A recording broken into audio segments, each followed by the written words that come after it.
जहाँ डाल डाल पर सोने की चिड़िया करती है बसेरा, वो भारत देश।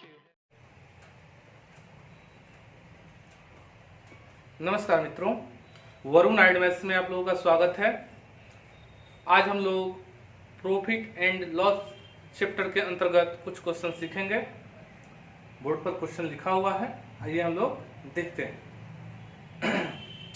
देखिए क्वेश्चन है कि किसी वस्तु को 20% लाभ पर बेचा जाता है। यदि इसे 25% लाभ पर बेचा जाता तो 35 रुपया अधिक प्राप्त होता। वस्तु का क्रय मूल्य बताएं।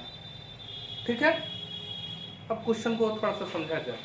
पहले कितना लाभ पर बेचा जा रहा है जी? 20% पर। ठीक है, तो क्या कहा जा रहा है कि 25% अगर लाभ पर इसे बेच दिया जाता, इसे ही 25% लाभ पर बेच दिया जाता तो कितना अधिक प्राप्त होता? 35 रुपया। अच्छा, तो कितना का वृद्धि हो रहा है जी? तो आपको मालूम चलेगा कि 5% की वृद्धि हो रहा है।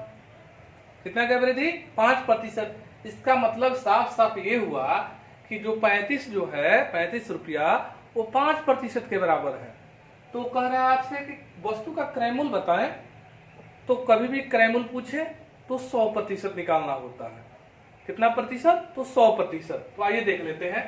यानी कि ये 35 रुपया जो है वो 5% के बराबर है, तो बट्टा 5 करेंगे तो 1% का मान आ जाएगा। हमको कितना निकालना है? 100%। 5 साते 35 यानी 700 रुपया। कितना हो जाएगा? 700 रुपया। किसी भी सूत्र की आवश्यकता नहीं है क्वेश्चन को सॉल्व करने के लिए। कोई XYZ हमको लिखने की आवश्यकता नहीं है। बिल्कुल हम लोग इसी टाइप से हम लोग देखेंगे। ये भी लिखने की आवश्यकता आपको नहीं है। तुरंत आप देखते थे 20 से 25 हुआ, 5% का वृद्धि, यानी 35 5% के बराबर रहता है। 35/5 × 100। ठीक है, इसको ऐसे भी लिखा जा सकता है, जैसे देख लीजिए कि 5% बराबर 35 तो 100% बराबर वाट।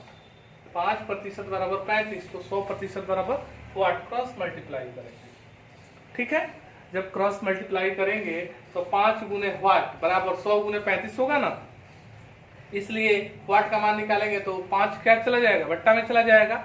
तो उतना हम लोगों को कैलकुलेशन नहीं करना है, उतना नहीं सीखना है। हम लोगों को एकदम पॉइंट पर आते हैं। कह रहे हैं कि किस क्रॉस में x का मान है जी? तो 5 वाला श्रेणी में है। 5 गुने वाट होता है ना, तो 5, यानी कि जिसमें वाट का मान दिया हुआ हो वही बट्टा में जाता है, वही बट्टा में जाता है। तो बिल्कुल आप ऐसे सीखें कि बट्टा में किसको रखेंगे? तो जिसमें वाट लगा रहेगा तो 5 बट्टा में जाएगा। इसका मतलब है कि अंश कौन रहेगा? तो 100 गुने 35, तो यानी वाट बराबर 100 गुने 35/5। 5 साते 35 हो जाएगा 700। क्रय मूल्य कितना हो गया? 700। ठीक है, अगर कम समझ में आ रहा है तब ऐसे बनाएंगे, और ऐसे समझ में आ रहा है तो ये बिल्कुल ये वाला सटीक तरीका है। तुरंत लिखेंगे तो 35 रुपया 5% के बराबर है, 100% उसका क्या होगा? तो गुने 100 कर देंगे, हो जाएगा ना। इसके अनुसार हमारा आंसर हो जाएगा 700 रुपये। ठीक है, आइए दूसरा क्वेश्चन देखते हैं। कोई वस्तु 10% की हानि पर बेची जाती है। देखिए हानि पर बेची जा रही है। यदि वह वस्तु 9 रुपये अधिक में बेची गई होती तो उस पर 12.5% का लाभ होता। अच्छा जी, हानि पर बेची जा रही है और फिर क्या है कि 12.5% लाभ पर बेचा जाता, तो 9 रुपया अधिक पर बेचा जाता तो 12.5% का लाभ हो जाता। थोड़ा सा कंसेप्ट को समझिए। ऊपर में क्या था? 20% का लाभ और 25% का लाभ। यानी यदि लाभ और लाभ लगातार आए तो उसको माइनस कर लेना है। हम लोग माइनस किए ना, देखिए 20 और 25, तो 25 में से 20 गया 5। यानी लाभ लाभ रहे तो हम लोग को माइनस करना है। हानि और हानि आए तो भी माइनस करना है। ठीक है, तो प्लस कब करना है? तो लाभ या हानि आए तो प्लस कर देंगे, या हानि या लाभ आए तभी प्लस करेंगे। समझ में आ गया? यानी सेम रहेगा तो माइनस करेंगे, और अल्टरनेट दिया रहेगा तो उसे प्लस करेंगे, है ना। इस कंसेप्ट को याद रखेंगे। अच्छा, ये आखिर आप लोगों को लग रहा है कि आखिर हम क्यों जोड़ रहे हैं, लाभ और हानि को क्यों जोड़ दे रहा है? तो एक उदाहरण हम देते हैं इसको समझने के लिए। अगर मान लेते हैं कि किसी वस्तु को आप 10% हानि पर अगर बेच रहे हैं, 10% हानि पर आप बेच रहे हैं, तो मान लेते हैं वस्तु 100 रुपया की होगी, तो 10% हानि पर बेचिएगा तो 90 रुपया में बेचिएगा, यही ना। अगर हम कहें कि 10% हानि पर कोई वस्तु आप बेच दिए हैं, तो बताएं कि 10% लाभ पर बेचने के लिए उसे कितना में बेचा जाएगा जी? तो फिर आपका आंसर क्या होगा कि आप तो 90 रुपये पर तो बेच दिए हैं, वस्तु कितने का था? 100 रुपया का था। कितना पर बेचना चाहिए आपको? 10% लाभ के लिए 110 में बेचना चाहिए। अच्छा, आप कहेंगे कि इसमें कितना का वृद्धि हो गया जी? तो आप कहिएगा कि सर 20% का वृद्धि हो गया। कितना का वृद्धि हो गया? 20% का। तो कैसे 20% हुआ? तो एक बार 10% हानि पर आप बेचे थे और फिर 10% लाभ पर बेचने के लिए 10% उसमें जोड़ दिए, तो कुल मिलाकर कितना हो गया? 20। बातें क्लियर हुई? इसलिए हम लोग लाभ और हानि को जोड़ देते हैं, ठीक है। इसको नहीं तो ऐसे भी समझा जा सकता है कि मान लेते हैं कि 10 रुपया का आपको घाटा हुआ है, 10 रुपया आपको लाभ कमाना है, 10 रुपया का 10% का घाटा हुआ है और 10% का लाभ कमाना है।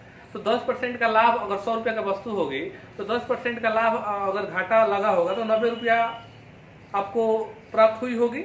और 10% लाभ कमाना है ना, तो क्रयमूल्य कितना? 100 रुपया ना। तो 10% लाभ कमाइएगा तो 110 होना चाहिए ना। तो इधर 90 और उधर 110, तो दोनों का अंतर कितना? 20। यानी कि 20 रुपया बढ़ाइएगा तब ना आपको 10% का फायदा होगा।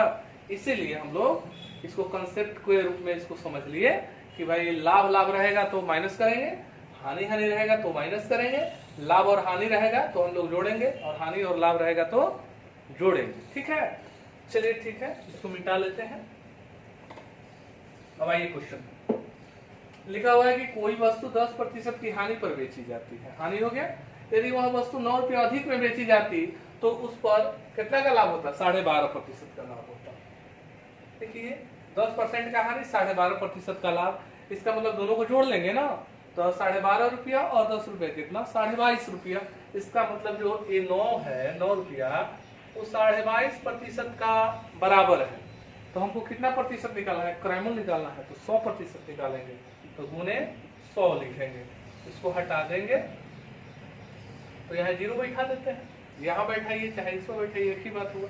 तो इसको काटते हैं 25 से, 25 चौका 100, इसको काटते हैं तो 25 ना 225, फिर काट देंगे 9 एकम, कितना हो गया जी? 40 रुपये। तो आपका आंसर हो जाएगा 40 रुपये, ठीक है। आइए अगला क्वेश्चन भी देख लेते हैं। लिखा हुआ है कि किसी वस्तु को 19% हानि पर बेचा जाता है। यदि उसे 120 रुपया अधिक पर बेचा जाता तो 21% का लाभ हुआ होता। कितना का लाभ हुआ होता? 21% का। कितना पर हानि पर बेचा गया है? 19% हानि पर बेचा। 120 रुपया अधिक पर बेचा जाता तो 21% का क्या होता? लाभ होता। देखिए बाबू, ये हानि है, ये लाभ है, जोड़ लेंगे, कितना हो जाएगा जी? तो 21 और 19 होता है 40, यानी 120 रुपया जो है तो 40% के बराबर है, बट्टा 40 करेंगे तो 1% का मान आएगा।